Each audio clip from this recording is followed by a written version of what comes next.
Hello बच्चों, तो ये है आपका प्रश्नावली 4.42 का प्रश्न संख्या पहला का दूसरा सवाल। बच्चों इस सवाल को आप कंसंट्रेट होकर के देखिए। इसमें आपको निकालने के लिए कहा त्रिभुज का क्षेत्रफल।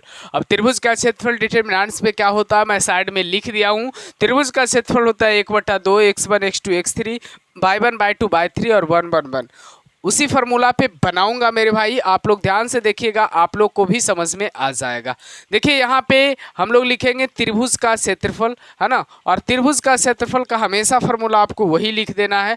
यहाँ हो जाएगा 1/2 x1 x2 x3 के जगह पे 2 1 और 1 हो जाएगा, 2 1 और 1 हो जाएगा। y1 y2 y3 के जगह पे क्या हो जाएगा 7 1 और क्या हो जाएगा 8 हो जाएगा।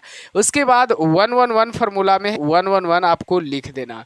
उसके बाद r1 के सापेक्ष सिंपली आपको विस्तार कर लेना है बच्चा जी। यहाँ लिखिएगा r1 के सापेक्ष क्या करने पर, r1 के सापेक्ष विस्तार करने पर।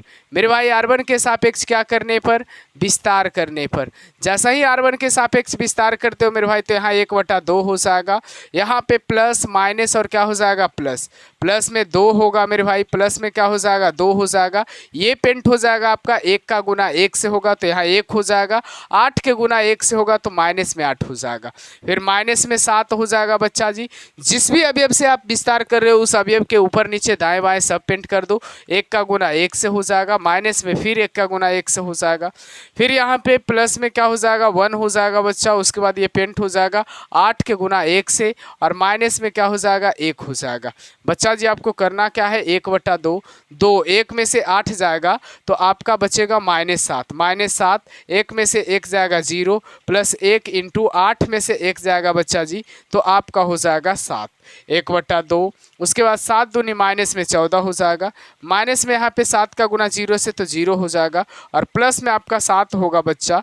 तो आपको करना क्या है यहाँ 1/2 होगा, -14 प्लस 7 मेरे भाई आपका क्या हो जाएगा माइनस में 7 हो जाएगा।